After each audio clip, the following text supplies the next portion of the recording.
जिस दिन मेरी अमीर माँ मुझे पहली बार घर वापस लेकर आईं, उसी दिन नकली यंग मास्टर ने पूरे परिवार को मेरे खिलाफ करने की कोशिश शुरू कर दी। उसे लगा कि मेरे जैसा गरीब लड़का पूरी तरह घबरा जाएगा, लेकिन उसने यह बिल्कुल नहीं सोचा था कि मैं जरा भी पैनिक नहीं करूंगा, बल्कि मैंने उसे ऐसा जवाब दिया कि उसके पास कहने के लिए कुछ भी नहीं बचा। विक्टर, रुको, मैं गेस्ट रूम में नहीं रहने वाला। तुम्हें मुझे यह सब बार बार दिखाने की जरूरत नहीं है। मुझे सिर्फ ये जानना है कि मेरा बेडरूम और बाथरूम कहाँ है, बस। तभी विक्टर अचानक मेरे पीछे खड़े एक इंसान को देख लेता है। उसकी आवाज तुरंत नकली आंसुओं से भर जाती है। एलेक्स, तुम मुझसे ऐसे कैसे बात कर सकते हो? मैं तो बस तुम्हारी मदद करने की कोशिश कर रहा हूँ, ताकि तुम फैमिली में घुल मिल सको और हमारे घर के बारे में सब कुछ जान सको। तभी पीछे से एक ठंडी और तीखी आवाज आती है, सोफिया, मेरी तीसरी बड़ी बहन। विक्टर, यहाँ क्या हो रहा है? विक्टर दोनों हाथों से अपना चेहरा पोंछता है और सबसे बेबस एक्सप्रेशन बना लेता है। ओह सोफिया, तुम कब वापस आई? नहीं नहीं, कुछ नहीं हुआ। एलेक्स ने कुछ नहीं कहा, वह तो मेरे साथ बहुत अच्छा रहा है। सोफिया मेरी तरफ देखती है। तो तुम वही लड़के हो जिसे अभी घर लाया गया है? क्या तुम्हारे पापा ने तुम्हें जरा भी मैनर्स नहीं सिखाए?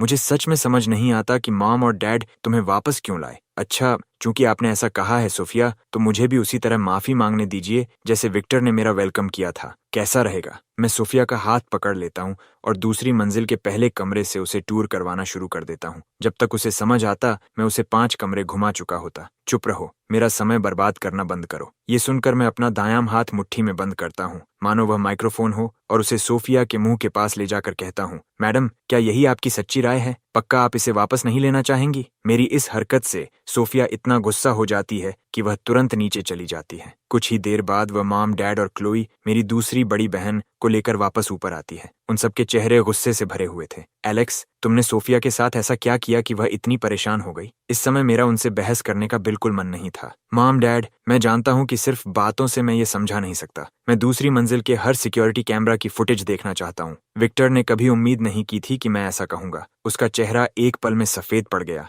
वह जल्दी से बोला, मॉम, डैड, प्लीज गुस्सा मत कीजिए। ब्रदर अभी अभी यहाँ आए हैं, शायद उन्हें अपनी इमोशंस संभालने में दिक्कत हो रही है। मैं अपनी इमोशंस बिल्कुल ठीक से संभाल रहा हूँ। अगर आपने अभी फुटेज नहीं दिखाई तो मैं घर छोड़कर चला जाऊंगा और पूरी कहानी इंटरनेट पर डाल दूंगा कि जिस दिन मैं पहली बार अपने घर आया, उसी दिन मुझे घर से निकाल दिया गया। फिर इंटरनेट तय करेगा कि सही कौन है। जैसे ही डैड ने सुना कि मैं इसे इंटरनेट पर डाल दूंगा, उन्होंने तुरंत पीछे खड़े सर्वेंट को आदेश दिया, अभी फुटेज लेकर आओ। लेकिन तभी मैंने कहा, अरे, मैं तो अभी इस घर में आया हूँ, मैं यहाँ किसी को नहीं जानता। मुझे कैसे पता कि सर्वेंट्स फुटेज से छेड़छाड़ नहीं करेंगे? क्यों ना हम सब सीधे जाकर वहीं लाइव देखें। मेरी बात सुनकर डैड गुस्से से भर गए। उन्होंने कहा, ठीक है, हम सब साथ में सिक्योरिटी रूम चलेंगे, लेकिन मैं अभी बता देता हूँ, अगर गलती तुम्हारी निकली तो तुम इस परिवार के हर इंसान से माफी मांगोगे। जरूर। ठीक है। वाह डैड, आप तो कमाल हैं। उधर विक्टर डर से कांप रहा था। चलते चलते वह अचानक बेहोश होकर गिर पड़ा। उसके पीछे चल रही सोफिया घबरा गई। आवाज सुनते ही सबने एक साथ उसकी तरफ देखा। सोफिया ने गुस्से से मेरी तरफ उंगली उठाई। तुम जरूर अपशकुन हो।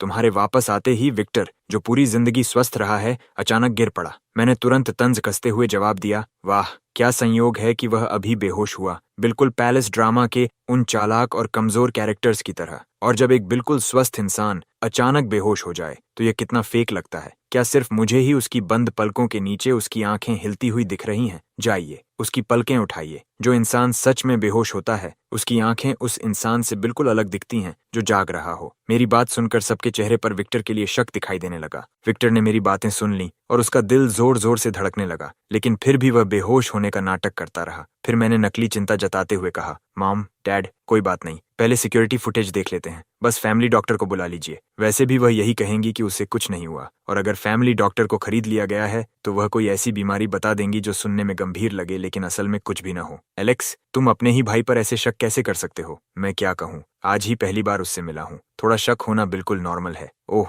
हाँ, जल्दी से फैमिली डॉक्टर को बुलाइए, उसके बाद हम फुटेज देखेंगे। हालांकि क्लोई इस समय मुझसे बहुत नफरत करती थी, फिर भी उसने डॉक्टर को फोन कर दिया, मॉम, मुझे फुटेज देखने ले चलिए। एलेक्स छोड़ो, मॉम को विक्टर के साथ रहना है। मैं अधीर होने लगा। मुझ पर भरोसा कीजिए, आप डॉक्टर नहीं हैं, उसके पास खड़े रहने से कोई फायदा नहीं होगा। सिक्योरिटी रूम कहाँ है? अगर आप अभी मुझे वहां नहीं ले गए तो मैं घर छोड़कर चला जाऊंगा। बेहोश पड़े विक्टर को छोड़कर बाकी सभी लोग सिक्योरिटी रूम की तरफ चले जाते हैं। डैड की आवाज ठंडी और भारी थी, दूसरी मंजिल की पिछले 30 मिनट की फुटेज चलाओ। बहुत जल्दी स्क्रीन पर विक्टर और मैं दिखाई देने लगे। वीडियो में विक्टर पूरी ईमानदारी से मुझे कमरे दिखा रहा था। क्लोई मेरी तरफ देखकर ताना मारती है, देखा, विक्टर पूरी तरह बेगुनाह है। अब अपने बचाव में क्या कहोगे? मैं तुरंत जवाब देता हूँ, अभी सच पूरी तरह सामने नहीं आया है, अभी कोई कमेंट नहीं। उम्मीद है क्लोई तुम थोड़ी ज्यादा समझदारी दिखाओगी। फुटेज के 20 मिनट बीत जाते हैं। विक्टर अब भी मुझे एक के बाद एक बेकार कमरे दिखाता जा रहा था। सबके चेहरों के भाव धीरे धीरे बदलने लगे। फिर उन्होंने देखा कि मैं विक्टर की बात बीच में रोक देता हूँ। उसके बाद उन्होंने विक्टर को अचानक बिना किसी वजह के दुखी चेहरा बनाते और नकली आंसुओं वाली आवाज में बोलते देखा। अगले ही पल सोफिया की आवाज सुनाई देती है। फिर बिना किसी वजह के विक्टर अपना चेहरा पोंछता है और अचानक मेरी सफाई दी बिना ही खुद को मुझसे बचाने लगता है। डैड हमेशा से तेज नजर वाले रहे हैं। उन्हें समझ आ जाता है कि उनका अडॉप्टेड सन उतना मासूम और भोला नहीं है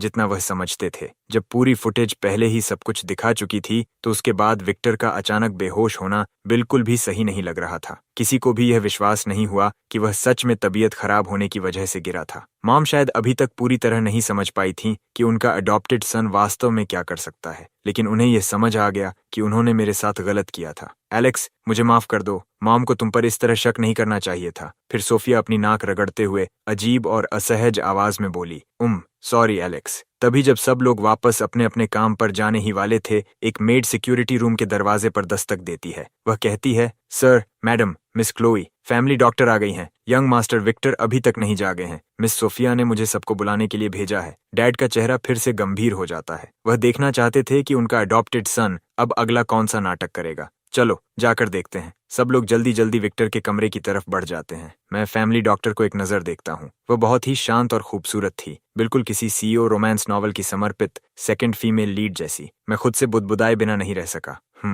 शादी की उम्र की ऐसी औरत अगर विक्टर से प्यार करती होगी तो उसके लिए हर तरह की अजीब अजीब बीमारियां बना देगी। अगर उसे कुछ भी नहीं होगा तब भी कुछ न कुछ बना ही देगी। थोड़ी दूर खड़ी क्लोई मेरी हर बात सुन लेती है। तभी वह जवान और खूबसूरत डॉक्टर चिंतित चेहरा बनाकर कहती है, sir, madam, young master Victor लंबे समय से इमोशनल स्ट्रेस का शिकार हैं। उनका मूड लगातार बहुत खराब रहा है, जिसकी वजह से ब्रेन में ब्लड फ्लो कम हो गया और वह बेहोश हो गए। मैं जानना चाहूंगी कि ऐसी कौन सी खास बात हुई जिससे यंग मास्टर विक्टर को इतना इमोशनल डिस्ट्रेस हुआ। मैं बिना कुछ छिपाए बोल पड़ा, जैसा मैंने सोचा था, वही बीमारी जो होती भी है और नहीं भी। ये इस बात पर निर्भर करता है कि आप उसे कैसे बताते हैं। क्या आप वही यंग मास्टर हैं जिन्हें अभी घर लाया गया है? हो सकता है आप इस तरह की कंडीशन से परिचित न हो, लेकिन मैं चाहूंगी कि आप एमेचर की नजर से हमारे प्रोफेशन का फैसला न करें, डॉक्टर बेल ने धीरे से कहा। मैंने एक लंबी सांस छोड़ी। कमरे में लटके सजावटी ऑर्नामेंट से मैंने कुछ फेदर तोड़ लिए। फिर डॉक्टर बेल की तरफ देखकर कहा, तो फिर डॉक्टर, उम्मीद है बाद में आपको इसका पछतावा नहीं होगा। आज मैं मेडिकल जीनियस रिबॉर्न हूँ। मैं सीधे विक्टर के पास गया। फेदर हाथ में लेकर मैंने उन्हें उसके नंगे पैरों पर आगे पीछे फेरना शुरू कर दिया। फिर मैंने उसका हाथ पकड़कर सबकी तरफ देखते हुए कहा, यह जाग चुका है लेकिन सोने का नाटक कर रहा है। जो इंसान सोने का नाटक कर रहा हो उसे कभी नहीं जगाया जा सकता। हालांकि इस गुदगुदी को सहने के लिए अभी इसके पूरे शरीर की हर मसल पूरी ताकत से तनी हुई होगी। मॉम भी विक्टर के हाथ पर अपना हाथ रखती हैं और महसूस करती हैं कि उसकी मसल्स सचमुच पत्थर की तरह खड़ी हैं, बिल्कुल वैसी नहीं जैसी किसी सच में बेहोश इंसान की होती है। वह डैड की तरफ देखकर सिर हिला देती है। डैड का चेहरा और भी सख्त हो जाता है और उनकी आवाज में साफ धमकी थी, विक्टर, सिर्फ इस सम्मान में कि तुम अभी भी मेरे अडॉप्टेड सन हो, मैं आज की घटना को यहीं छोड़ रहा हूँ। लेकिन अगर तुमने सोने का नाटक जारी रखा तो मेरे पास तुम्हें इस घर से निकालने के अलावा कोई और रास्ता नहीं बचेगा। कुछ देर इंतजार करने के बाद भी विक्टर ने कोई प्रतिक्रिया नहीं दी। मॉम, डैड, आप लोग बहुत ज्यादा सख्ती कर रहे हैं। सोफिया मुझे रोकने के लिए जल्दी से आगे बढ़ती है, लेकिन उसका पैर फिसल जाता है और वह सीधे विक्टर के पेट पर गिर पड़ती है। यह देखकर मैं उसे अंगूठा दिखा देता हूँ। लगता है असली मेडिकल जीनियस तो सोफिया है। डॉक्टर बेल हालात बिगड़ते देखकर तुरंत विरोध में बोल उठती हैं, यंग मास्टर एलेक्स, आप हद से आगे बढ़ रहे हैं। इतनी जोर की चोट से तो कोई भी दर्द में जाग जाएगा। मैं अपना फोन निकालता हूँ। डैड, आप इतने जिद्दी क्यों हैं? मुझे नहीं लगता कि इस डॉक्टर को पता है कि वह क्या कर रही हैं। मैंने चेक किया है, सबसे नजदीकी टॉप हॉस्पिटल सिर्फ 2 किलोमीटर दूर है। चलिए उसे वहां ले चलते हैं और उसका पूरा बॉडी चेकअप करवाते हैं। मुझे विश्वास नहीं है कि तुम्हारे जैसे लोग जो इतनी आसानी से झूठ बोलते हैं यह नाटक हमेशा जारी रख सकते हैं। जैसे ही विक्टर ने सुना कि उसे असली हॉस्पिटल ले जाया जाएगा, वह अंदर ही अंदर घबरा गया। उसने आंसू भरी आंखों के साथ अपनी आंखें खोल दी। मॉम, डैड, शायद कल रात मेरी नींद पूरी नहीं हुई थी, इसलिए मैं बेहोश हो गया। क्या हुआ? मेरे पेट में दर्द क्यों हो रहा है? एलेक्स सही कह रहा है। विक्टर, चलो तुम्हें हॉस्पिटल ले चलते हैं। बेहोश होना कोई छोटी बात नहीं है। मॉम की आवाज नरम थी, लेकिन उसमें बहस की कोई गुंजाइश नहीं थी। विक्टर ने सोचने वाला चेहरा बनाया, जरूरत नहीं है, मैं ठीक हूँ। मैंने उसके सामने अपना फोन हिलाया।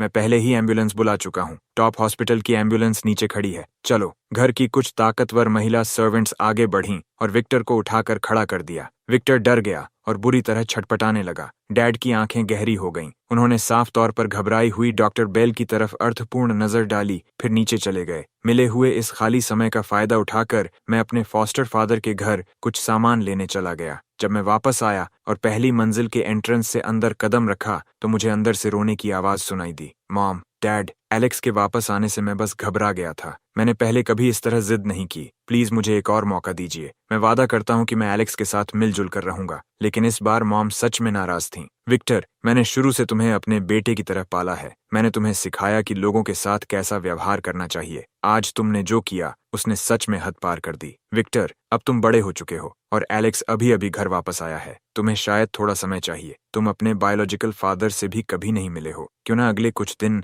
उनके पास जाकर बिताओ। ये सुनते ही विक्टर जोर जोर से रोने लगा। लेकिन मॉम, मुझे आपने पाला है। मेरी जिंदगी के हर कदम पर आप मेरे साथ थीं। मेरे लिए दुनिया में सबसे करीब आप ही हैं। मैं अपने बायोलॉजिकल फादर से मिलने जाऊंगा और जब वह बूढ़े होंगे तो उनकी देखभाल भी करूंगा। लेकिन मैं यहाँ रहने का ज्यादा आदी हूँ। मुझे किसी अजनबी के साथ रहने के लिए कहना शायद मुझे बहुत असहज कर देगा। उसके बोलते ही मैं तुरंत उसका मतलब बता देता हूँ। मैं उस गरीब घर में वापस नहीं जाना चाहता। यहाँ की जिंदगी कहीं बेहतर है। हर दिन मजे हैं, पानी की तरह पैसे खर्च होते हैं। वापस जाने का मतलब है सोशल क्लास में नीचे गिर जाना। फिर मैंने सहजता से कहा, कोई बात नहीं, इसे यहीं रहने दीजिए। ये सुनकर और यह देखकर कि मॉम और डैड ने भी अब कोई विरोध नहीं किया, विक्टर ने आखिर राहत की सांस ली। बाकी लोगों ने बाहर से कोई नाराजगी नहीं दिखाई, लेकिन अब वे पहले से ज्यादा साफ सोचने लगे थे। चुपचाप वे विक्टर के लिए इतने सालों से जो अपनापन रखते थे उसे थोड़ा थोड़ा कम करने लगे। अपने कमरे में लौटकर मैंने अपना आरामदायक पजामा निकाला, फिर अपना टैबलेट उठाया और वह मेलोड्रामा चलाया जिसे मैं लगातार देख रहा था। थोड़ी ही देर बाद दरवाजे पर दस्तक हुई। दरवाजे पर सोफिया और क्लोई खड़ी थीं। साफ दिख रहा था कि वे मुझसे रिश्ते सुधारने आई थीं। हे एलेक्स, अभी क्या कर रहे हो? शो देख रहा हूँ। हमारे यहाँ दूसरी मंजिल पर एक बड़ा होम थिएटर रूम है, हमारे साथ चलकर देखोगे? ये सुनकर मैंने सिर हिला दिया। मैंने कुछ स्नैक्स उठाए और हम तीनों होम थिएटर की तरफ चल पड़े। सोफिया ने इक्विपमेंट चालू किया। उसने सर्च बार खोला और पूछा, एलेक्स, तुम कौन सा शो देख रहे हो? मैं सर्च करती हूँ। मैंने उसे उस मेलोड्रामा का नाम बता दिया। हो सकता है तुम दोनों इसे बर्दाश्त न कर पाओ। कोई बात नहीं, दोनों ने एक साथ कहा। फिर हम तीनों सोफा पर बैठ गए और पूरी दीवार जितनी बड़ी स्क्रीन की तरफ देखने लगे। मेरी हैरानी की बात यह थी कि दोनों बहनें भी इस घटिया मेलोड्रामा में पूरी तरह डूब गईं। जब शो एक ड्रामेटिक सीन पर पहुंचा तो सोफिया ने गुस्से में पोटैटो चिप्स की एक मुट्ठी अपने मुंह में भर ली। वह गाली देते हुए बोली, धत्त तेरे की, क्या घटिया औरत है। थोड़ी देर बाद सोफिया बोली, चिप्स इतनी जल्दी खत्म कैसे हो गई? मैंने अपने स्नैक बैग से कुछ स्पाइसी स्ट्रिप्स के पैकेट निकाले और एक सोफिया को देते हुए कहा, इन्हें ट्राई करके देखो।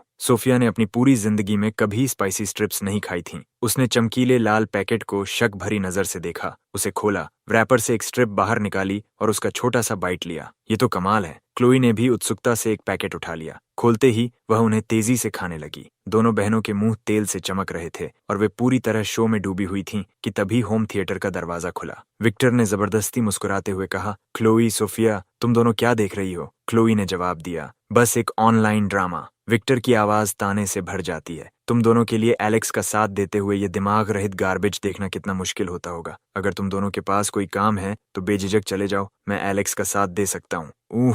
इतनी जोर से मत बोलो। अभी जो कहा गया वह मैं सुन नहीं पाई। सबसे रोमांचक सीन के बीच में टोके जाने से सोफिया चिढ़ गई थी। वह बिल्कुल खुश नहीं थी। तो प्लीज बाहर जाओ और दरवाजा बंद कर दो। बाहर की लाइट बहुत तेज है। मैंने भी सिर घुमा लिया और उसे पूरी तरह नजरअंदाज कर दिया। सोफिया अधीर होकर बोली, विक्टर, जल्दी बाहर जाओ, सच में बहुत तेज रोशनी आ रही है। जब उसने देखा कि उन दोनों ने उसकी तरफ देखने तक की जरूरत नहीं समझी और दोनों पूरी तरह स्क्रीन में डूबी हुई थीं, तो विक्टर ने मुझे जलन भरी नजर से घूरा, फिर गुस्से में थिएटर रूम से बाहर निकल गया और जोर से दरवाजा बंद कर दिया। कई घंटों तक लगातार वह मेलोड्रामा देखने के बाद सोफिया और क्लोई पूरी तरह उसमें डूब चुकी थीं। उनके दिमाग में अब भी वही कहानी घूम रही थी। तभी दरवाजे पर दस्तक हुई। Miss Chloe, miss Sophia, young master Alex, dinner तैयार है। सर और मैडम ने आप सबको नीचे बुलाया है। चलो चलो खाना खाते हैं, उसके बाद वापस आकर देखते रहेंगे। इस समय सोफिया पूरी तरह शो की दीवानी हो चुकी थी। उसे लग रहा था कि वह एक ही दिन में 20 एपिसोड्स लगातार देख सकती है। जब हम तीनों नीचे पहुंचे तो देखा कि आज डाइनिंग टेबल पर एक अतिरिक्त सीट लगी हुई थी और उस सीट पर एक ऐसी महिला बैठी थी जिसके पूरे व्यक्तित्व से अधिकार झलक रहा था। उसका चेहरा ठंडा और गंभीर था। ओलिविया, तुम वापस आ गई। सोफिया की आवाज में हल्का सा आश्चर्य था। यह तुम्हारी सबसे बड़ी बहन है। इसका नाम ओलिविया है। ओलिविया, यह हमारा असली भाई एलेक्स है। क्लोई ने दोनों का परिचय कराया। ओलिविया ने नजर उठाई, मुझे ठंडी नजर से देखा और कोई जवाब नहीं दिया। इसके बजाय उसने पूछा, विक्टर कहाँ है? उसे डिनर के लिए नीचे क्यों नहीं बुलाया गया? एक पल के लिए क्लोई के चेहरे की मुस्कान जम गई। उसने कभी नहीं सोचा था कि ओलिविया इतनी बेरुखी दिखाएगी कि जवाब देना भी जरूरी नहीं समझेगी। डैड ने अपनी सबसे बड़ी बेटी की तरफ देखा। उनके होंठ साफ नाराजगी में भींचे हुए थे। मॉम ने माहौल का तनाव महसूस किया और तुरंत पूछा, विक्टर अभी तक नीचे क्यों नहीं आया? मेड का चेहरा असहज हो गया। उसने झिझकते हुए मेरी तरफ देखा। वह कुछ कहना चाहती थी लेकिन रुक गई। कुछ पल बाद उसने हिम्मत जुटाकर बोलना चाहा, लेकिन मैंने उसे बीच में ही रोक दिया। अब ये कहने वाली है, यंग मास्टर विक्टर का मूड खराब है, उन्हें भूख नहीं है, और यह कहते समय वह बहुत उदास चेहरा बनाएगी ताकि आप सब सोचने लगें कि विक्टर क्यों दुखी है।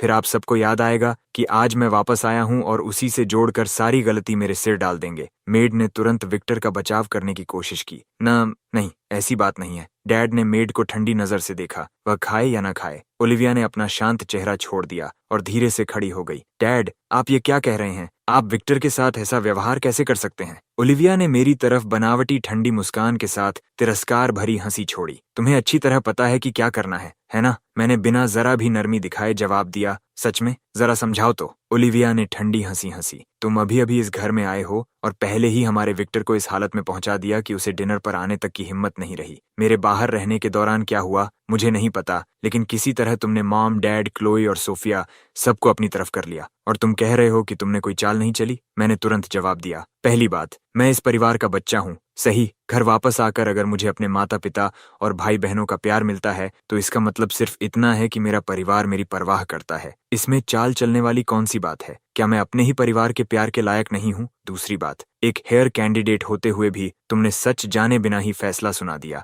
अगर हमारे कॉम्पिटिटर्स को तुम्हारी यह आदत पता चल गई तो वे तुम्हारा बुरा हाल कर देंगे। आखिर में तुम्हारा उससे कोई ब्लड रिलेशन नहीं है, फिर भी तुम उसका इतना बचाव कर रही हो। इससे मुझे तो यही लगता है कि कहीं तुम्हारी भावनाएं बदल तो नहीं गईं, जैसे तुम किसी महान अडॉप्टेड सन और हेयर रोमांस की शुरुआत करना चाहती हो। डैड सुनिए, ये क्या कह रहा है? ओलिविया गुस्से से भर उठी, लेकिन तभी मॉम अचानक बोली, हनी, ओलिविया को अभी और ट्रेनिंग की जरूरत है। क्यों ना उसे जल्द ही उस ओवरसीज प्रोजेक्ट पर भेज दिया जाए। डैड तुरंत समझ गए कि उनकी पत्नी क्या कहना चाहती हैं, इसलिए उन्होंने बिना देर किए हामी भर दी। ठीक है, इस लड़की को सच में थोड़ा और तराशने की जरूरत है। ओलिविया स्तब्ध रह गई। उसने कभी नहीं सोचा था कि उसके माता पिता, जिन्होंने बचपन से उसे इतना दुलार दिया था, आज उसी बेटे की वजह से उसके खिलाफ हो जाएंगे जिसे वे आज ही घर लेकर आए थे। इसलिए उसने तुरंत अपना लहजा बदल लिया। आई एम सॉरी एलेक्स, पूरी बात जाने बिना मुझे तुम पर गुस्सा नहीं करना चाहिए था। मॉम, डैड, मैं अभी अभी बिजनेस ट्रिप से वापस आई हूँ। कंट्री ए वाला प्रोजेक्ट पूरा होने में कम से कम 3 साल लगेंगे। मैं तुम दोनों के साथ समय बिताना चाहती हूँ। मैं इतने लंबे समय तक दूर नहीं रहना चाहती, लेकिन माँ इस बार असामान्य रूप से सख्त हैं। वह ओलिविया का हाथ पकड़कर कहती हैं, ओलिविया मेरी बात सुनो, माँ तुम्हें ट्रेन करना चाहती है और अगर तुम्हें हमारी याद आएगी तो हम अक्सर तुमसे मिलने उड़कर आ जाएंगे। सोफिया माहौल को शांत करने की कोशिश करती है। चलो बस खाना खाते हैं। चूंकि ओलिविया वो प्रोजेक्ट लेने जा रही है तो चलो ये फैमिली मील साथ में कर लेते हैं। अब से हम उससे बहुत कम मिल पाएंगे। लेकिन ओलिविया फिर भी हार नहीं मानती। विक्टर के बिना हम फैमिली कैसे हुए? पापा जोर से मेज पर हाथ मारते हैं। वह गुस्से में दांत भींचकर ओलिविया की ओर उंगली उठाते हैं। ठीक है, तुम बागी बेटी, क्या तुम मुझे गुस्से से मारना चाहती हो? ओलिविया भी गुस्सा हो जाती है। वह एक बात कहकर उठ जाती है, फिर मैं खाना नहीं खाऊंगी, और वह दौड़कर ऊपर चली जाती है। सोफिया को चिंता होती है कि कहीं ओलिविया के रवैये से मैं परेशान न हो गया हूँ, इसलिए वह मेरा मन हल्का करने की कोशिश करती है। वह मेरे पास बैठ जाती है। एलेक्स, तुमने पहले कहा था कि ओलिविया विक्टर को पसंद करती है। ये तो बहुत ज्यादा मेलोड्रामेटिक है। क्या तुमने बहुत ज्यादा सोप ओपरास देख ली हैं? मैं उसकी बात मान लेता हूँ। हाँ, सच में बहुत मेलोड्रामेटिक है। अगर ये पूरा मेलोड्रामा वाला रास्ता पकड़ ले, जबकि हम सब नीचे खाना खा रहे हों, तो ऊपर कोई फैमिली नहीं होगी और ओलिविया जाकर विक्टर को दिलासा दे सकती है। उसे दिलासा देते देते दोनों गले लग जाएंगे और फिर एक बात से दूसरी बात बढ़ते बढ़ते गलती से किस भी हो जाएगी। मेरी बात सुनते ही माँ और पापा तुरंत ऊपर दौड़ पड़ते हैं। जैसे ही क्लोई, सोफिया और मैं भी ऊपर जाने वाले होते हैं, तभी ऊपर से एक तेज और साफ थप्पड़ की आवाज सुनाई देती है। माँ, पापा, मुझे समझाने दीजिए। सोफिया को अचानक बुरा एहसास होता है। ओह नहीं, कहीं ऐसा तो नहीं। जब हम सब विक्टर के कमरे में पहुंचते हैं तो देखते हैं कि ओलिविया सामने खड़ी होकर विक्टर को अपने पीछे बचा रही है, जैसे सच्चा प्यार हो। ओलिविया बिना जरा भी शर्माए कहती है, माँ पापा, आप दोनों ने खुद कहा था विक्टर का मुझसे कोई खून का रिश्ता नहीं है, फिर उसे पसंद करने में क्या गलत है? समस्या बहुत बड़ी है। जिस लड़के को तुमने बचपन से अपने छोटे भाई की तरफ पाला, उसी के लिए तुम्हारे मन में प्यार पैदा हो गया। तुम सच में बहुत अजीब हो। कहीं तुम्हें कोई अजीब फेटिश तो नहीं है? शायद इतने सालों तक इसे छिपाने की वजह से। ओलिविया, जो अब अचानक सबके सामने आ गई है, उसके अंदर उल्टा एक अजीब सी खुशी की लहर दौड़ जाती है। तुम्हें क्या पता, बचपन से मैं हमेशा विक्टर की रक्षा करती आई हूँ। एक से ज्यादा बार मैंने दुआ की है कि विक्टर और मेरा कोई खून का रिश्ता ना होता। आज तक मैंने हमेशा अपनी भावनाओं को दबा कर रखा। तुम इतनी तकलीफ में थीं और तुम्हारे मन में कभी थेरेपिस्ट से मिलने का ख्याल भी नहीं आया, और तुम उससे कम से कम कई साल बड़ी भी हो, है ना? मतलब स्कूल और काम दोनों में तुम उससे आगे थीं। तुम्हारे पास इतना समय था कि अपने ही भाई के लिए भावनाएं विकसित कर लीं। माँ पापा, मैं भी ऐसा नहीं चाहती थी, लेकिन मैं विक्टर से बुरी तरह प्यार करने लगी हूँ। मैंने पहले भी उसे भूलने की कोशिश की, लेकिन विक्टर मेरे साथ इतना अच्छा है कि मैं ऐसा नहीं कर सकती। वह अपने माता पिता की ओर ऐसी नजर से देखती है जिसमें उनकी मंजूरी पाने की गहरी चाह होती है। विक्टर का चेहरा आंसुओं से पूरी तरह भीग चुका है। ओलिविया, तो तुम हमेशा से मुझे इसी नजर से देखती रही हो? उस पल के मेलोड्रामा में मैं भी बह जाता हूँ और सचमुच विश्लेषण करने लगता हूँ। रुको, जब भी तुमने उसे भूलने की कोशिश की, क्या विक्टर ने तुम्हें ऐसा महसूस कराया कि तुम्हारे पास मौका है, जैसे वह भी तुम्हें उसी तरह पसंद करता हो? और क्या उसने तुम्हें ऐसे कैजुअल टच दिए जो भाई बहन की सीमा पार करते थे? ओलिविया जवाब नहीं देती, लेकिन उसकी नजरें इधर उधर घूमने लगती हैं और वही जवाब दे देती हैं। यह सुनते ही विक्टर का चेहरा मौत की तरह सफेद पड़ जाता है। माँ तेजी से आगे बढ़ती है और विक्टर को जोरदार थप्पड़ मारने के लिए हाथ उठाती है, लेकिन ओलिविया बीच में कूदकर अपने चेहरे से वह थप्पड़ रोक लेती है।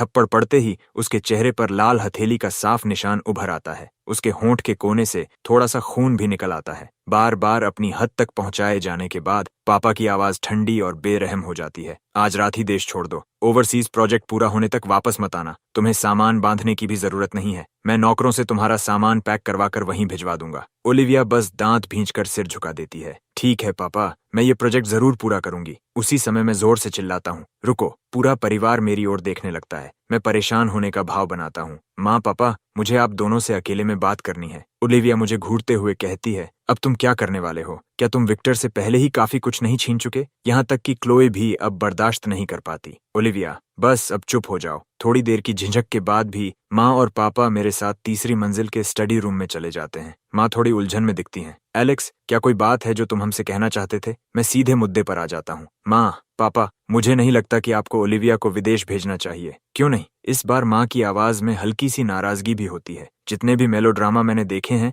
उनके अनुभव के आधार पर मैं समझाता हूँ। जरा सोचिए, अभी आप जबरदस्ती ओलिविया को विक्टर से अलग कर रहे हैं। कुछ साल बाद भी हो सकता है कि वह अपनी भावनाएं न भूल पाए, बल्कि सिर्फ इसलिए कि वह उसे पा नहीं सकती। वह उनसे और भी मजबूती से चिपक जाए। अगर वह वापस आकर भी विक्टर से प्यार करती रही, तो आज जो हुआ उसके लिए वह आप दोनों से जरूर नफरत पाल लेगी। हो सकता है वह आप दोनों से नफरत करने भी लगे। और पापा, एक दिन आपकी उम्र भी बढ़ेगी। ओलिविया सत्ता भी अपने हाथ में ले सकती है, और जब उसके पास ताकत आ जाएगी तो वह आपको ही बाहर कर सकती है। तब आपके पास कुछ भी करने का कोई तरीका नहीं बचेगा। कहने के लिए भी शब्द नहीं होंगे। यह सुनकर माँ और पापा दोनों के चेहरे बदल जाते हैं। फिर हमें क्या करना चाहिए? माँ, जो मैं कहने वाला हूँ वह सिर्फ मेरा एक सुझाव है। इसे बस एक सलाह की तरह लीजिए। ओलिविया से कह दीजिए कि अगर वह और विक्टर साथ रहते हैं तो आज से आप उससे सारे रिश्ते तोड़ देंगे और उसे परिवार का हिस्सा नहीं मानेंगे। और यह सिर्फ कहने भर की बात नहीं होनी चाहिए। आपको सच में ऐसा करना होगा, जैसे कंपनी में उसकी असली पावर छीन लेना, उसके बैंक कार्ड्स फ्रीज कर देना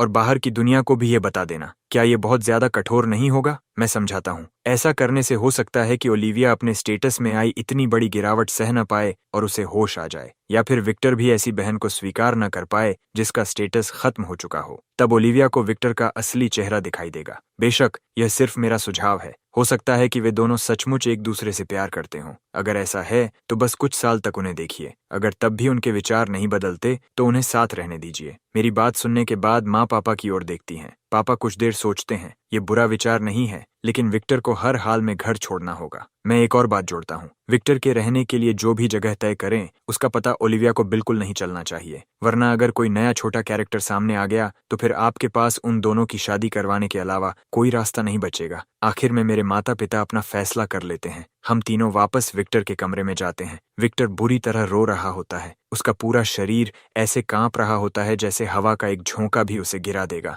ओलिविया का दिल टूट चुका है, लेकिन हर बार जब वह उसे गले लगाने की कोशिश करती है, उसकी बहनें उसे रोक देती हैं। ओलिविया, अब तुम्हें विदेश जाने की जरूरत नहीं है। पापा, क्या आप सच कह रहे हैं? ओलिविया का चेहरा खुशी से खिल उठता है। माँ तुरंत आगे कहती हैं, लेकिन विक्टर आखिर एक लड़का है और उसका हमसे कोई खून का रिश्ता भी नहीं है। इस घर में इतनी सारी लड़कियां हैं, इसलिए यह ठीक नहीं है। इसलिए मैंने फैसला किया है कि विक्टर घर छोड़कर अलग रहेगा। विक्टर ने कभी सोचा भी नहीं था कि सलिवन परिवार का असली बेटा घर लौटने के पहले ही दिन उसे घर से निकाल दिया जाएगा। ऐसा लगता है जैसे उसके शरीर से जान ही निकल गई हो। अगले ही पल उसकी आंखें बंद हो जाती हैं और वह बेहोश होकर गिर पड़ता है। उसके जमीन पर गिरने की आवाज सुनकर ओलिविया उसकी ओर दौड़ती है, लेकिन पापा उसे बेरहमी से लात मारकर पीछे हटा देते हैं। माँ सख्त आवाज में आदेश देती हैं, कोई विक्टर को नीचे ले जाओ, मैं खुद उसे उसके नए घर छोड़कर आऊंगी। बेहोशी का नाटक कर रहे विक्टर ने कभी नहीं सोचा था कि माँ इतनी दृढ़ होंगी। वह आंखें बंद रखकर सिर्फ धीरे से कह पाता है, माँ, पापा, मैं आप दोनों से प्यार करता हूँ। उसकी आवाज सुनते ही मेरे पैर की उंगलियां इतनी जोर से मुड़ जाती हैं कि जैसे मैं फर्श को 2 बेडरूम वाले फ्लैट में बदल दूं। इस समय मुझे इतनी ज्यादा शर्मिंदगी महसूस हो रही है। कोई मेरी मदद करो। भला कौन बेहोश होते ही तुरंत नींद में बातें करना शुरू कर देता है? ये तो बिल्कुल बेतुकी बात है। जब विक्टर को महसूस होता है कि वह कार की पिछली सीट पर लेटा हुआ है, तो वह तुरंत अपनी आंखें खोल देता है। लेकिन उसे बिल्कुल उम्मीद नहीं थी कि माँ सचमुच उसे छोड़ने आ रही होंगी और उसी समय पीछे मुड़कर उसकी ओर देख लेंगी। कितनी बुरी किस्मत। दोनों की नजरें मिल जाती हैं। विक्टर तुरंत दोबारा आंखें बंद करने की कोशिश करता है, लेकिन माँ अचानक पूछती हैं, विक्टर, क्या तुम्हारे मन में ओलिविया के लिए भावनाएं हैं? फिर माँ चुपचाप अपनी जेब में रखे फोन का रिकॉर्ड बटन दबा देती है। विक्टर सोचने का नाटक करता है और अपनी आंखें इधर उधर घुमाता है। माँ, बेशक मुझे उसकी परवाह है, लेकिन ओलिविया के लिए मेरी भावना सिर्फ सम्मान की है। परिवार के लिए जो प्यार होता है वैसी भावना है, कोई रोमांटिक फीलिंग्स नहीं। माँ जैसे राहत की सांस लेती है। क्लोई और सोफिया के लिए भी यही भावनाएं हैं। विक्टर को लगता है कि उसने सही दिशा पकड़ ली है और वह जल्दी से जवाब देता है, हाँ,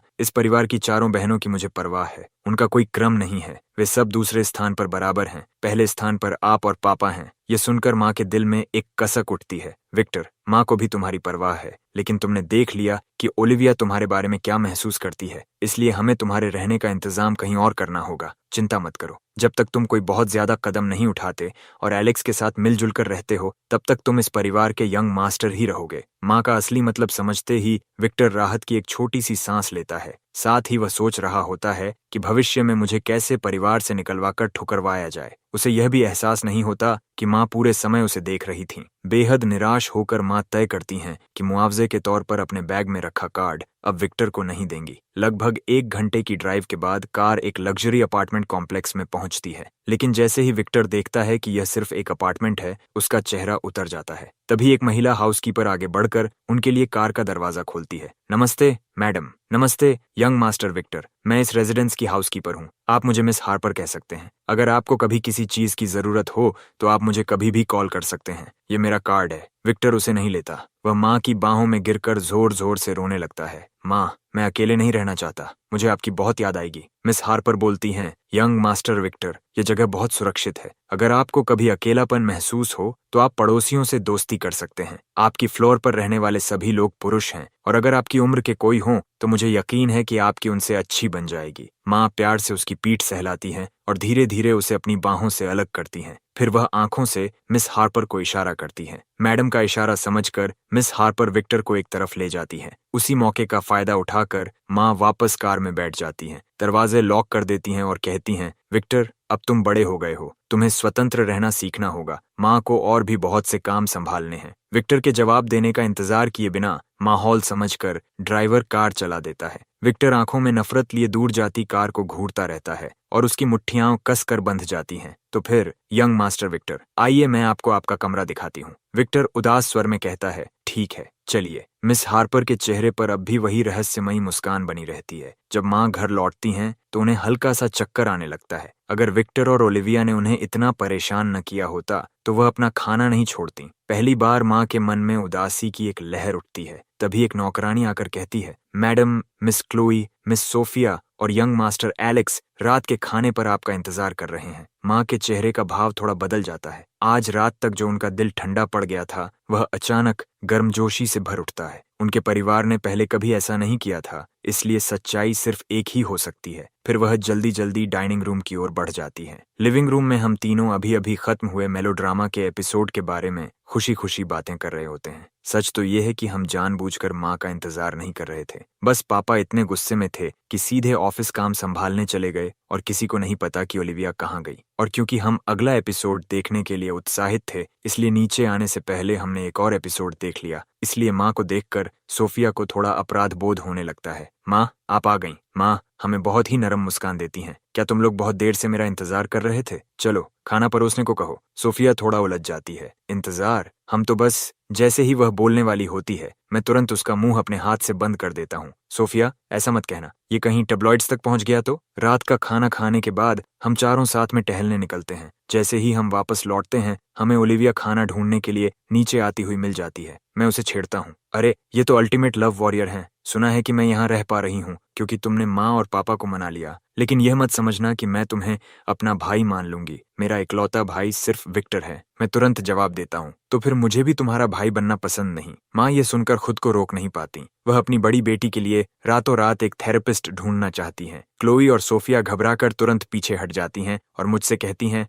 एलेक्स, हम ओलिविया जैसे नहीं हैं। हम इतने टेढ़े नहीं हैं। ओलिविया अब नीचे एक पल भी नहीं रुक पाती। वह अपना खाना उठाती है और जल्दी से अपने कमरे में ऊपर चली जाती है। ठीक है एलेक्स, माँ की एक गैदरिंग आने वाली है। मैं तुम्हें अपने दोस्तों से मिलवाना चाहती हूँ। जरूर, चलिए। अगली सुबह बहुत जल्दी एक नौकरानी मेरे कमरे का दरवाजा खटखटाती है। नाश्ते की मेज पर माँ चिंता से पूछती हैं, एलेक्स, कल रात तुम्हें अच्छी नींद आई? काफी अच्छी। बिस्तर बहुत आरामदायक है। थोड़ी देर में कुछ आउटफिट्स लाए जाएंगे। उनमें से जो पसंद आए चुन लेना। मैं सिर हिलाता हूँ और मन ही मन सोचता हूँ कि सैंडविच में सचमुच क्रैब मीट है। यही तो अमीर परिवार होता है। पापा ने तुम्हारे लिए पहले ही एक कार्ड बनवा दिया है। हर महीने उसमें $5 लाख जमा होंगे। थोड़ी देर में कोई उसे भी लेकर आ जाएगा। ऊपर से मैं शांति से सब स्वीकार कर लेता हूँ, लेकिन अंदर ही अंदर मेरा दिमाग पूरी तरह हिल चुका होता है। मेलोड्रामा में तो 100 करोड़ भी कम लगते हैं, लेकिन असल जिंदगी में $5 लाख तो मानो मेरी पूरी दुनिया ही है। नाश्ते के थोड़ी देर बाद एक मेकअप आर्टिस्ट आ जाती है। वह मुझे एक तेज हैंडसम लुक देती है और शानदार कपड़े पहनाती है।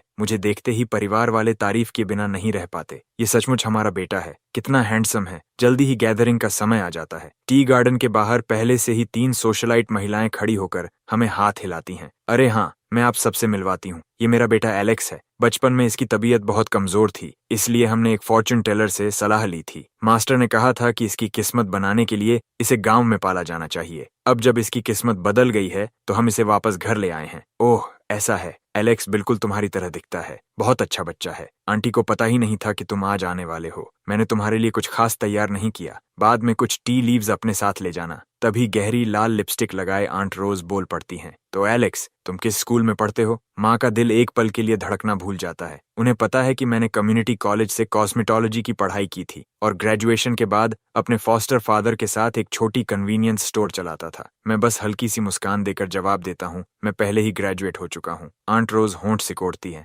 उन्हें लगता है कि यह लड़का कुछ खास नहीं है। उन्हें लगता है कि इस बार अपनी इज्जत बचानी होगी, इसलिए वह फिर पूछती हैं, जब पढ़ाई पूरी हो गई है तो अब क्या काम करते हो? माँ का चेहरा थोड़ा असहज हो जाता है। वह बात बदलना चाहती हैं, लेकिन मैं आराम से जवाब देता हूँ, मेरा काम बहुत आसान है। मैं एक छोटी सी शॉप चलाता हूँ जहाँ एक इलाके के लोगों के लिए रोजमर्रा की जरूरत का सामान संभालता हूँ। बस इतना ही। आंट मैगी मेरी तारीफ करती हैं। वाह, बुरा नहीं है। इतनी कम उम्र में बिजनेस शुरू कर लिया। मैं जवाब देता हूँ, इसमें कुछ खास नहीं है। पापा मुझे ट्रेन करना चाहते थे और मुझे शुरू से थोड़ा अनुभव देना चाहते थे। बस इतना ही। लेकिन उन तीनों महिलाओं को यह सुनाई देता है कि पापा मुझे बहुत महत्व देते हैं, इसलिए उन्होंने शुरुआत से ही मेरे लिए कंपनी में निवेश किया और मुझे वारिसों में से एक बनाने की तैयारी कर रहे हैं। सच्चाई जानने वाली माँ बड़ी मुश्किल से अपना चेहरा संभालती है। वह लगभग अपनी हंसी रोक नहीं पाती। फिर हम सब मिलकर एक साइट सीइंग कार्ट में बैठ जाते हैं। कुछ मिनट बाद एक टी रूम में लकड़ी की मेज के पास छोटी बनाए हुए एक खूबसूरत युवती बैठी होती है। वह इन सोशलाइट महिलाओं को चाय परोसने की तैयारी कर रही होती है। सबके बैठते ही वह हल्की सी मुस्कान देती है और अपने फोन पर टाइप करना शुरू कर देती है। आज शहर में नुवोरी का एक समूह आया है, खासकर मिसेस सलिवन। उनका बेटा कितना दिखावा करता है। मैंने उन्हें बिल्कुल साधारण ग्रीन टी दी है, लेकिन वे ऐसे पी रहे हैं जैसे कोई प्रीमियम टी हो। उन्हें पीते देखकर मुझे अपनी हंसी रोकना मुश्किल हो रहा है। मुझे प्यास लगती है और मैं एक के बाद एक कई कप पी जाता हूँ। तभी मुझे एक अजीब सा एहसास होता है। माँ, मुझे बाथरूम जाना है। माफ कीजिए, क्या आप बता सकती हैं कि रेस्टरूम कहाँ है? वह खूबसूरत लड़की एक पल के लिए आंखें घुमाती है। उसे ढूंढना थोड़ा मुश्किल हो सकता है। क्यों ना मैं आपको वहां ले चलूं? मैं जल्दी से बाथरूम में जाकर अपना काम निपटाता हूँ। छोटी वाली खूबसूरत लड़की होंठ सिकोड़ती है और फिर व्हाट्सएप पर टाइप करने लगती है। भाई, सलिवन परिवार जिस बेटे को वापस लाया है वह कितना बदतमीज है। मैंने उसकी मदद की और उसने मुझे धन्यवाद तक नहीं कहा। थोड़ी देर बाद मैं आखिर बाहर निकल आता हूँ। धन्यवाद मिस, वह खूबसूरत लड़की कहती है। आपका स्वागत है, यही मेरा काम है। वैसे कहते हैं कि अच्छी चाय पहचानने वाले ही उसकी असली कद्र कर सकते हैं। अभी की चाय आपको कैसी लगी? मैं ईमानदारी से जवाब देता हूँ। सच कहूँ तो मुझे वह बिल्कुल साधारण लगी। उसमें कुछ खास नहीं था, लेकिन माँ वहां थीं, इसलिए उनकी इज्जत रखने के लिए मुझे ऐसा ही करना पड़ा। लीन मेरे जवाब से थोड़ा हैरान हो जाती है। तो फिर आपको कौन सी चाय ज्यादा स्वादिष्ट लगती है? मैं बिना एक पल सोचे जवाब देता हूँ। मुझे ज्यादातर तरह की मिल्क टी पसंद है। यंग मास्टर एलेक्स, क्या आप मजाक कर रहे हैं? मैं इसमें मजाक क्यों करूंगा? कहीं ऐसा तो नहीं कि आपने कभी मिल्क टी ही नहीं पी? मैं मन ही मन सोचता हूँ, बेचारी लड़की शायद अपनी सारी कमाई घर भेज देती होगी और खुद पर खर्च करने की हिम्मत नहीं करती होगी। लीन मेरी आंखों का अजीब सा भाव देखकर तुरंत गुस्से में आ जाती है। फिर मैं अपना फोन उसकी ओर बढ़ा देता हूँ। अगर आपने कभी नहीं पी तो आज मेरी तरफ से जो चाहो चुन लो। मेरा मजाक उड़ाने के लिए लीन बिना किसी झिझक के सबसे ज्यादा फोटोजेनिक मिल्क टी चुन लेती है। मैं अपनी दाईं आंख से लीन को विंक करता हूँ। डिलीवरी आने में लगभग 20 मिनट लगेंगे। बाद में चलकर हम दोनों साथ में उसे ले आएंगे। मेरा उत्साहित चेहरा देखकर लीन सोचने लगती है कि कहीं उसकी पहचान तो उजागर नहीं हो गई। जैसे ही मैं कमरे में वापस लौटता हूँ, आंट रोज जानबूझकर पूछती हैं, अरे हाँ, आज तुम विक्टर को साथ क्यों नहीं लाए? मैं आराम से जवाब देता हूँ, वह व्यस्त था। फिर आंट रोज को कुछ और याद आता है और वह अचानक पूछती हैं, अरे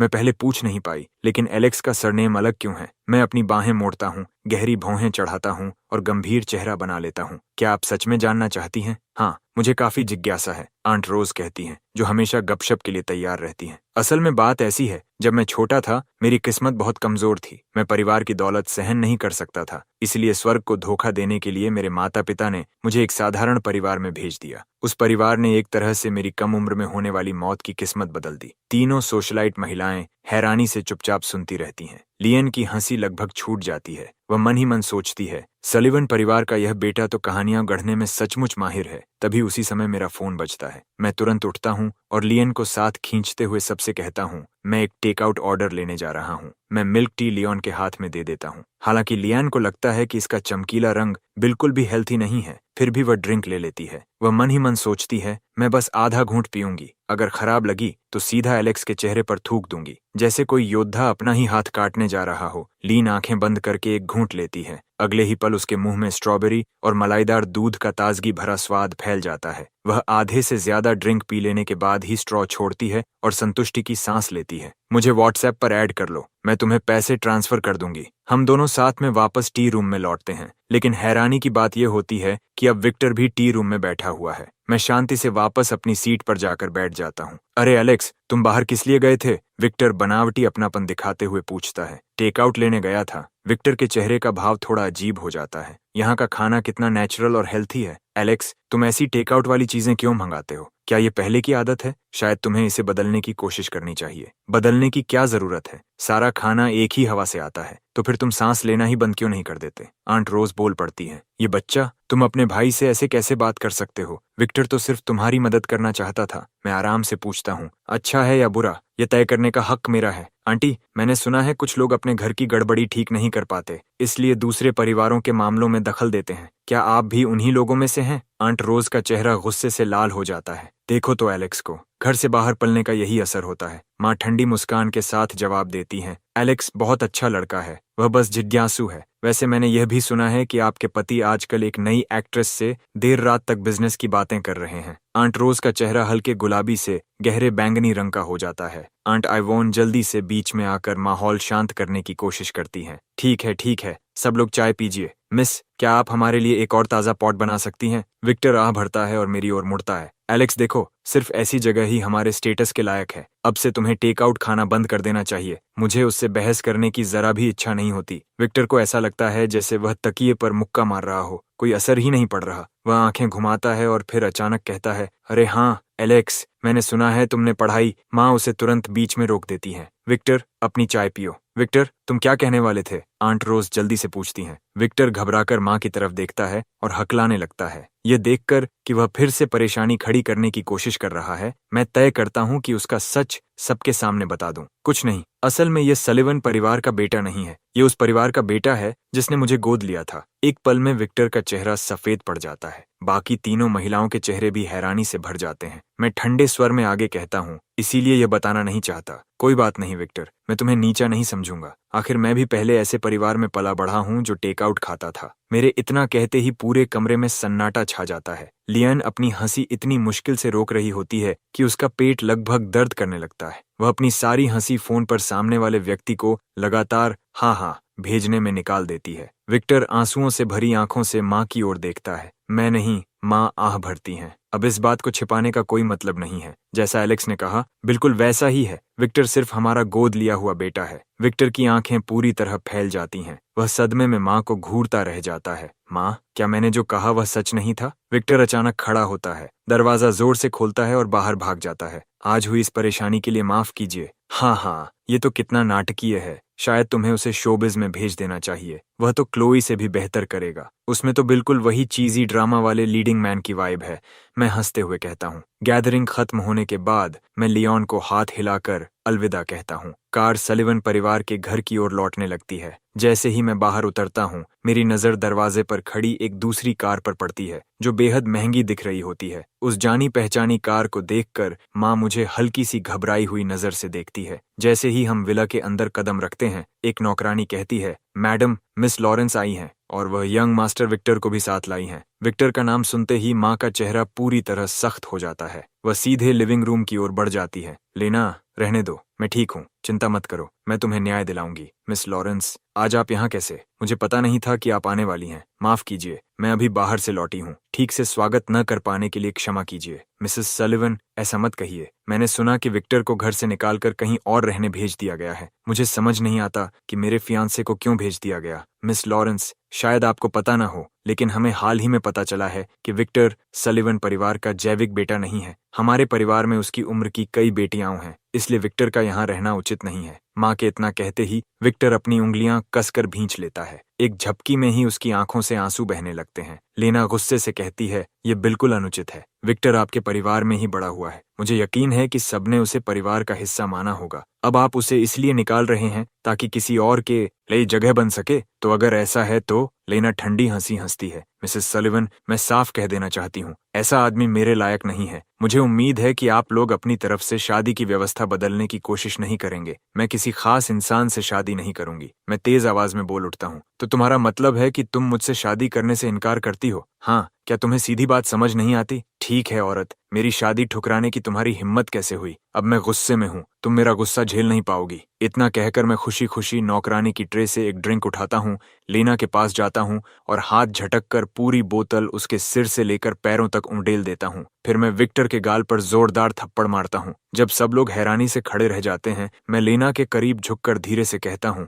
ये तो बहुत अच्छा हुआ। मुझे भी तुम्हारे जैसी चीज बिल्कुल पसंद नहीं है। तुम मुझसे शादी करना चाहती हो? तुम उसके लायक नहीं हो। तुम सिर्फ दो चेहरे वाली लड़की बनने के लायक हो। फिर मैं भौहें चढ़ाकर आगे कहता हूँ, मिस लॉरेंस के कपड़े गलती से गंदे हो गए हैं। इन्हें बाहर तक छोड़ आइए और घर भेज दीजिए। हम नहीं चाहते कि लिविंग रूम गंदा हो जाए, इसलिए अपने सच्चे प्यार को लेकर यहाँ से निकल जाइए। आप एक बालिग इंसान हैं, थोड़ा हिम्मत दिखाइए। अपने माता पिता के पास खुद जाइए और मेरे साथ होने वाली शादी की व्यवस्था रद्द कर दीजिए। इतना कहकर मैं पीछे देखे बिना ऊपर चला जाता हूँ। बाद में जब मैं रात के खाने के लिए नीचे आता हूँ तो उन दोनों में से कोई भी वहां नहीं होता। खाने की मेज पर पापा बोलते हैं, एलेक्स, आज तुम बहुत बदतमीज थे। 2 दिन बाद मैं तुम्हें लॉरेंस परिवार के घर ले जाऊंगा ताकि तुम लीना से माफी मांग सको। मैं शांत स्वर में पूछता हूँ, पापा, क्या हमारा पारिवारिक कारोबार लॉरेंस परिवार के सहारे चलता है? तुम अभी अभी घर लौटे हो, शायद तुम्हें पूरी बात नहीं पता। हमारा परिवार और लॉरेंस परिवार बिजनेस पार्टनर्स हैं। हमारे पास सामान है और उनके पास व्यापार के चैनल्स हैं। ये दोनों के लिए फायदेमंद साझेदारी है। तो लॉरेंस परिवार में शादी करके मुझे क्या मिलेगा? ऐसी पत्नी जो मुझसे प्यार नहीं करती और मेरे ही भाई के साथ मुझे धोखा देगी? बेशक हमारे जैसे परिवार भावनाओं को ज्यादा महत्व नहीं देते, लेकिन अगर बात ऐसी ही है तो विक्टर को ही लॉरेंस परिवार के साथ शादी का रिश्ता बनाए रखने क्यों नहीं देते? क्योंकि आपको यकीन नहीं है कि आगे चलकर विक्टर अब भी सलिवन परिवार के लिए कोई मूल्य ला पाएगा। और शायद लॉरेंस परिवार को भी नहीं लगता कि विक्टर से शादी करने से यह साझेदारी और मजबूत होगी। मेरी बात सुनकर पापा थोड़ा हैरान हो जाते हैं। पापा, इस मौके का इस्तेमाल करके लॉरेंस परिवार को परखते हैं। अगर वे अब भी साझेदारी रखना चाहते हैं तो वे खुद हमारे पास आएंगे। जब तक उन्हें इस साझेदारी की जरूरत है, वे इतनी आसानी से इस शादी के रिश्ते को नहीं छोड़ेंगे। अगर वे रिश्ता तोड़ देते हैं तो इसका मतलब होगा कि सहयोग में उनकी दिलचस्पी कम है। तब आप कोई दूसरा ट्रेड चैनल ढूंढने की कोशिश कर सकते हैं, है ना? पापा अपनी उंगलियां ठोड़ी पर रखकर कुछ देर सोचते हैं। आखिर में वह मेरी बात से सहमत हो जाते हैं। इस बीच मैं मन ही मन खुद का मजाक उड़ाता हूँ। हाँ, मुझे खुद भी नहीं पता कि मैंने अभी क्या क्या कह दिया। अगली सुबह नाश्ते के समय सोफिया मुझे देखते ही तुरंत गपशप करने के लिए मेरे पास झुक जाती है। वह फुसफुसाकर कहती है, सुना है तुमने कल उस लीना की अच्छी धुनाई कर दी। मैं कहता हूँ, मैं उसे धुनाई नहीं कहूंगा, मैंने तो बस उसे ड्रिंक शावर दिया था। एलेक्स, तुम ही असली MVP हो। सच कहूं तो मुझे लीना बहुत समय से पसंद नहीं थी। तभी ओलिविया दूसरी मंजिल से नीचे आती है। तुम दोनों किस बारे में बात कर रहे हो? कुछ खास नहीं, बस लीना कल यहाँ आई थी और कह रही थी कि वह एलेक्स से शादी करना चाहती है। कोई बड़ी बात नहीं? ओलिविया तुरंत पूछती है। क्या विक्टर भी कल यहाँ था? हाँ, विक्टर ही लीना को अपने लिए लड़ने के लिए लेकर आया था। अरे, वे दोनों! एक आंसू बहाते हुए लीना को पुकार रहा था और दूसरी अपने प्रेमी के लिए गुस्से से पागल हो रही थी। सच में दोनों में फर्क करना मुश्किल था। बेशक, मेरा मानना है कि विक्टर के दिल में अब भी तुम्हारे लिए एक जगह है, ओलिविया। ये सुनते ही ओलिविया गुस्से से भड़क उठती है। वह परिवार के सब लोगों को धक्का देकर विक्टर से मिलने जाने की कोशिश करती है, लेकिन जैसा तय था, बात बिगड़ जाती है। माँ उसे घर में ही नजरबंद कर देती हैं और धमकी देती हैं कि अगर उसने बात नहीं मानी तो उसके सारे पद छीन लिए जाएंगे। नाश्ते के बाद माँ मुझे बताती हैं कि परिवार का रियूनियन बैंक्वेट अब से 3 दिन बाद है। बाद में एक डिजाइनर आएगा और मेरे लिए कपड़े लेकर आएगा। तभी मेरा फोन बजता है। फोन से जेक की बेवकूफी भरी आवाज आती है। अरे एलेक्स, तुम कहाँ हो? मैं कन्वीनियंस स्टोर पर तुम्हें ढूंढने गया था, लेकिन तुम कहीं नहीं मिले। मैं धीरे से कहता हूँ, मैं तुम्हें एक बात बताता हूँ, कोशिश करना कि ज्यादा हैरान मत होना। ब्रो, मैं फिलहाल के लिए अमीर बन गया हूँ। मैं तब तक यकीन नहीं करूंगा जब तक तुम मुझे सबूत के तौर पर $50 वेनमो नहीं कर देते। वाह, तुमने सच में 50 भेज दिए। बताओ, तुम अमीर कैसे बन गए? मैं उसे पिछले कुछ दिनों में जो कुछ हुआ सब बता देता हूँ। यार, वह फेक यंग मास्टर कितना बदकिस्मत निकला। इसीलिए तो मैंने कहा कि मैं सिर्फ फिलहाल के लिए अमीर हूँ। ये अमीरों वाली जिंदगी किसी भी समय खत्म हो सकती है। ब्रो, ऐसा मत होने देना। तुम्हें उस फेक यंग मास्टर को पूरी तरह हराकर बाहर निकाल देना होगा। मैं उसे पहले ही घर से निकलवा चुका हूँ। जेक एक पल रुकता है और उसका मजाक उड़ाए बिना नहीं रह पाता। वह तो बहुत ही कमजोर निकला। हाँ, मुझे भी ऐसा ही लगता है। ऐसे में मुझे पूरा यकीन है कि वह तुम्हारे रियूनियन बैंक्वेट में जरूर कोई गड़बड़ करेगा, जैसे जानबूझकर तुम्हें फंसाना, तुम्हें पूल में धक्का देना, या फिर तुम्हारे जैसे ही कपड़े पहनकर ये दिखाना कि वह तुमसे ज्यादा अच्छा लगता है। ये सुनकर मैं मन ही मन बुदबुदाता हूँ, ऐसा नहीं हो सकता। मैंने तो आज ही अपने कपड़े चुने हैं। जेक उत्साह से मेज पर हाथ मारता है। मैं शर्त लगाता हूँ कि वह तुम्हारे जैसे ही कपड़े पहनेगा। चलो, एक स्ट्रीमिंग सर्विस की 1/4 सब्सक्रिप्शन की शर्त लगाते हैं। मुझे भी दिलचस्पी होने लगती है। 3 दिन पलक झपकते ही बीत जाते हैं। देखते ही देखते परिवार के रियूनियन बैंक्वेट का दिन आ जाता है। एलेक्स, आज डरना मत, सोफिया एक अजीब से मिशन वाले अंदाज में कहती है। तुम्हारी बहनें तुम्हारे साथ हैं। मैं शांत रहता हूँ, मैं नहीं डरता, लेकिन उसी समय मैं मन ही मन सोच रहा होता हूँ। आमतौर पर मेलोड्रामा में मुसीबत हमेशा तब आती है जब माता पिता और भाई बहनों को कोई और रोक लेता है। अगर कुछ हुआ भी तो शायद ये दोनों बहनें उस समय वहां नहीं होंगी। मैं वे शानदार पैंट्स पहनता हूँ और पूरा परिवार सलिवन परिवार की एस्टेट के लिए निकल पड़ता है। जैसे ही हम धीरे धीरे मेन हॉल में प्रवेश करते हैं, सामने प्रवेश द्वार के ठीक सामने दूसरी मंजिल के प्लेटफॉर्म पर खड़े 2 बुजुर्गों से हमारी नजर मिलती है। एलेक्स, ये ग्रैंडपा और ग्रैंडमा हैं। सोफिया सोच समझकर मेरा परिचय कराती है। एलेक्स, डरना मत, चलो ऊपर चलकर ग्रैंडपा और ग्रैंडमा को नमस्ते करते हैं। उन्होंने तुम्हारे बारे में सुन लिया है और काफी समय से हमें तुम्हें वापस लाने के लिए कह रहे थे। माँ धीरे से कहती हैं। जो मेहमान पहले ही पहुंच चुके थे, वे आज के मुख्य आकर्षण को अंदर आते देखकर तुरंत अपनी नजरें मुझ पर टिकाते हैं। अचानक मेन डोर फिर से खुलता है। सब लोग स्वाभाविक रूप से उधर देखने लगते हैं और देखते हैं कि ओलिविया विक्टर का हाथ पकड़े हुए सबके सामने बड़े ठाठ से अंदर आ रही है। मैं अपने चेहरे पर हाथ रखे बिना नहीं रह पाता। हे भगवान, मैंने जिसके बारे में सोचा था वही हो गया। ये जिद्दी लड़की। इस समय पापा का चेहरा पूरी तरह सख्त हो जाता है। सलिवन परिवार के बाकी लोग भी बहुत नाराज हो जाते हैं क्योंकि विक्टर ने बिल्कुल मेरे जैसे ही पैंट्स पहन रखे हैं। लेकिन मुझे पहले से ही इस तरह की चीज का अंदाजा था, इसीलिए मैं बिना रुके ऊपर चलता रहता हूँ। विक्टर इंतजार कर रहा था कि मैं गुस्से से फट पड़ूं, लेकिन मैं बस उसे ठंडी नजर से देखता हूँ और आगे बढ़ जाता हूँ। इसीलिए वह जल्दी से मेरी ओर दौड़ता है और जोर से चिल्लाता है, एलेक्स, उसकी आवाज़ सुनकर वहां मौजूद लोगों का ध्यान फिर से हमारी ओर चला जाता है। जो लोग अब तक अपनी गपशप रोककर बैठे थे वे भी देखने लगते हैं। मैं बेबस होकर एक लंबी सांस छोड़ता हूँ, मुड़कर कहता हूँ, हेलो, तुम्हें सिर्फ गोद लिया गया था, इसलिए तुम मेरे भाई नहीं हो। मेरा तुमसे कोई खून का रिश्ता नहीं है। इस परिवार का असली बेटा मैं हूँ। ये सुनते ही विक्टर का चेहरा एक पल में सफेद पड़ जाता है। ओलिविया तुरंत आगे बढ़कर अपने प्रिय को बचाने के लिए उसके सामने खड़ी हो जाती है। मैं इस भाई को नहीं मानती, विक्टर ही मेरा भाई है। मैं सपाट आवाज में जवाब देता हूँ, समझ गया। ग्रैंडपा सलिवन दूसरी मंजिल पर खड़े नीचे हो रही सारी घटनाएं देख रहे होते हैं। उनके तेज नयन नक्श थोड़े नरम पड़ जाते हैं। अपनी दाढ़ी सहलाते हुए वह अपनी पत्नी से कहते हैं, अभी अभी वापस आया ये पोता काफी अच्छा लगता है। ग्रैंडमा सलिवन का चेहरा भी नरम पड़ जाता है। वह जवाब देती हैं, सचमुच इसका नाम एलेक्स है ना? बाद में मैं इसे अपनी घड़ी दूंगी। उनके कुछ ही शब्दों का आदान प्रदान होता है कि मैं दूसरी मंजिल पर पहुंच चुका होता हूं। सोफिया मुस्कुराते हुए दोनों का अभिवादन करती है। ग्रैंडपा, ग्रैंडमा, बहुत समय हो गया। फिर वह उत्साह से मेरा परिचय कराती है। ग्रैंडपा, ग्रैंडमा, ये हमारे परिवार में वापस लौटा हमारा छोटा भाई एलेक्स है। ये देखकर मैं भी उन्हें नमस्ते करता हूँ। ग्रैंडमा खुशी से मेरा हाथ पकड़ लेती हैं और स्नेह से कहती हैं, अच्छा अच्छा अच्छा मेरे पोते, तुम सचमुच मेरे बेटे और बहू की सारी अच्छी खूबियों का मेल हो। जरा देखो तो कितना हैंडसम जवान है। मैं कहता हूँ, धन्यवाद ग्रैंडमा, आप में कितनी शालीनता है। ये ड्रेस आप पर बिल्कुल झांच रही है। आपकी उम्र की ज्यादातर महिलाएं या तो ड्रेस का आकर्षण नहीं संभाल पाती या फिर उनके पास ऐसी फिगर नहीं होती। ग्रैंडमा, आप खुद को इतनी अच्छी शेप में कैसे रखती हैं? काफी समय बाद पहली बार ग्रैंडमा को परिवार के किसी सदस्य से ऐसी तारीफ सुनने को मिलती है। वह अपनी खुशी रोक नहीं पाती और मुस्कुराने लगती हैं। तुम कितनी मीठी बातें करते हो। अरे, मैं कोई खास काम नहीं करती, बस हल्का खाना खाती हूँ, जल्दी सोती जागती हूँ और इस एस्टेट में टहलती रहती हूँ। मैं समझ आने वाला भाव बनाता हूँ। समझ गया, अनुशासन और एक्सरसाइज ही सबसे अच्छे ब्यूटी ट्रीटमेंट हैं। ग्रैंडपा को यह बिल्कुल पसंद नहीं आता कि उनकी पत्नी सारी तारीफ ले जाए। वह तुरंत सबका ध्यान अपनी ओर खींचने के लिए गला साफ करते हैं।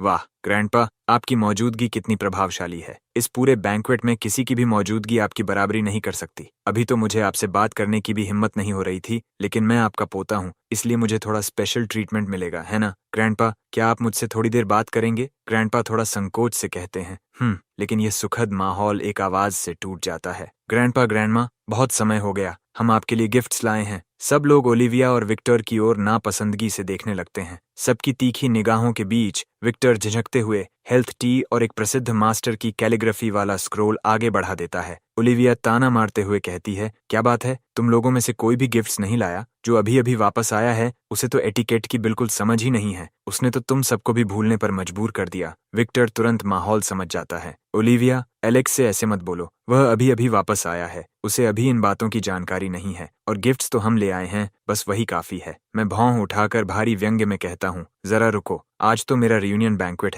है ना? कोई भी गिफ्ट मुझे दिया जाना चाहिए। तुम लोग किसी और की सद्भावना का इस्तेमाल करके खुद को अच्छा दिखाने की कोशिश क्यों कर रहे हो? जिसे कुछ पता ना हो वह तो सोचेगा कि तुम दोनों की कोई और ही मंशा है। माँ अर्थपूर्ण स्वर में कहती हैं, ओलिविया, एलेक्स सही कह रहा है, आगे से इस तरह गलत जगह गिफ्ट्स मत देना। मैंने तुम्हें कभी ऐसा नहीं सिखाया। ग्रैंडपा को ओलिविया और विक्टर के नाटक देखने में कोई दिलचस्पी नहीं होती। ठीक है, अब तुम सब यहाँ खड़े मत रहो, बैंक्वेट शुरू हो चुका है। हमें आज के मुख्य अतिथि का सबसे परिचय कराना है। ग्रैंडपा एक नौकर से माइक्रोफोन लेते हैं। सभी लोगों का आज के बैंक्वेट में आने के लिए धन्यवाद। आज का असली उद्देश्य आप सबको हमारे असली पोते एलेक्स से मिलवाना है। ग्रैंडपा की घोषणा सुनते ही पहली मंजिल पर खड़े मेहमान ठीक उतनी ही हैरानी दिखाते हैं जितनी जरूरी थी। फिर ग्रैंडपा माइक्रोफोन मुझे दे देते हैं ताकि मैं भी कुछ शब्द कह सकूं। मैं शांति से माइक्रोफोन लेता हूं, गला साफ करता हूं और कहता हूं, नमस्ते सभी लोगों को। आज मेरे रियूनियन बैंक्वेट में आने के लिए आप सभी का धन्यवाद। आपके समर्थन के लिए धन्यवाद। उम्मीद है कि आप सब यहाँ अच्छा समय बिताएंगे। मेरे बोलते ही तालियां बजने लगती हैं। ठीक उसी समय हल्का संगीत बजना शुरू हो जाता है। जो भीड़ अब तक स्थिर खड़ी थी वह फिर से चलने लगती है। लोग आपस में बातें करने लगते हैं, वाइन पीने लगते हैं और स्नैक्स खाने लगते हैं। लेकिन विक्टर ऐसा जोकर बन जाता है जिसे कोई देखना ही नहीं चाहता। वह दूसरी मंजिल के एक कोने में असमंजस में खड़ा रह जाता है। अब माँ पुराने हिसाब चुकाने लगती हैं। विक्टर, तुमने एलेक्स जैसी ही पैंट्स क्यों पहनी है? विक्टर उलझन में पड़ जाता है। माँ, मैंने तो बस यूं ही एक पैंट्स चुन ली थी जो मुझे पसंद आ गई। मुझे बिल्कुल नहीं पता था कि एलेक्स भी यही चुनेगा। सच में मुझे इस पर शक है। ओलिविया देखती है कि बात बिगड़ रही है। इसलिए वह तुरंत विक्टर की रक्षा करने के लिए आगे आ जाती है। आप लोगों को विक्टर की बिल्कुल भी परवाह नहीं है, इसीलिए मैंने खास तौर पर हमारे परिवार के डिजाइनर को उसके लिए रखा था। ओलिविया, लगता है तुमने मेरी बात को बिल्कुल भी दिल से नहीं लिया। इतना कहकर माँ सीधे नीचे चली जाती है। यह देखकर कि उन्हें अपनी मर्जी का परिणाम नहीं मिला, मैं उन्हें ऐसे नजरअंदाज करता हूँ जैसे वे वहां हों ही नहीं और उनके पास से सीधा निकल जाता हूँ। लेकिन जैसे ही मैं नीचे जाने वाला होता हूँ, मुझे अचानक अपना संतुलन बिगड़ता हुआ महसूस होता है। पीछे से किसी ने मुझे पैर अड़ाकर गिराने की कोशिश की। गिरने की रफ्तार का इस्तेमाल करते हुए मैं अपनी कलाई से सीढ़ी की रेलिंग पकड़ लेता हूँ। हथेली से जोर लगाकर खुद को ऊपर उछालता हूँ और जाकर रेलिंग के ऊपर बैठ जाता हूँ। फिर मैं दूसरी मंजिल से पहली मंजिल तक बैनिस्टर पर फिसलते हुए नीचे उतर जाता हूँ। विक्टर पूरी तरह स्तब्ध रह जाता है। नीचे से तालियों और जयकारों की आवाज उठने के बाद ही उसे होश आता है। वह लगभग अपने दांत पीस डालता है। ये देखकर कि मैं सुरक्षित हूँ, सलिवन परिवार आखिरकार राहत की सांस लेता है। अब ग्रैंडमा की आवाज ठंडी हो जाती है। विक्टर, यह देखते हुए कि तुम कभी सलिवन परिवार के साथ रहे थे और एलेक्स को कोई चोट नहीं आई, मैं इस बात को आगे नहीं बढ़ाऊंगी। अब तुरंत यहाँ से निकल जाओ। ग्रैंडमा, आप मुझे क्यों भगा रही हैं? ताकि उसे ठीक ठीक वजह समझ आ जाए। ग्रैंडपा कहते हैं, तुमने एलेक्स को पैर अड़ाकर गिराया, यही वजह है। विक्टर की आंखों में तुरंत बनावटी मासूमियत वाले आंसू भर आते हैं। ग्रैंडपा, आप क्या कह रहे हैं? मुझे लगता है एलेक्स उन जूतों का आदी नहीं है, शायद उसका पैर गलती से फिसल गया होगा। उसी पल ग्रैंडपा और ग्रैंडमा उससे पूरी तरह निराश हो जाते हैं। ग्रैंडपा की भौहें सिकुड़ जाती हैं और उनके होंठ नीचे की ओर झुक जाते हैं। तुम जा रहे हो या नहीं? अगर 1 मिनट के अंदर नहीं गए तो मैं गार्ड से तुम्हें बाहर फेंकवा दूंगा। ओलिविया एक बार फिर विक्टर के सामने ढाल बनकर खड़ी हो जाती है। ग्रैंडपा, आप विक्टर के साथ ऐसा कैसे कर सकते हैं? साफ तौर पर वही नया आया लड़का अपना संतुलन खो बैठा था और गिरने वाला था। अगर वह गिर जाता तो हमारे परिवार की बदनामी होती। विक्टर अलग है, वह इतनी शालीनता के साथ बड़ा हुआ है। वह हमारे परिवार का सबसे उत्कृष्ट यंग मास्टर है और उसने आपके और ग्रैंडमा के लिए कितनी मेहनत से गिफ्ट्स तैयार किए। आपको उसे बाहर नहीं निकालना चाहिए। ग्रैंडपा उनकी एक नहीं सुनते, वह अपने पीछे हाथ हिलाते हैं। इन दोनों को ले जाओ और दोनों को अलग अलग गेस्ट रूम में बंद कर दो। जब तक बैंक्वेट चल रहा है, इन्हें बाहर मत निकलने देना।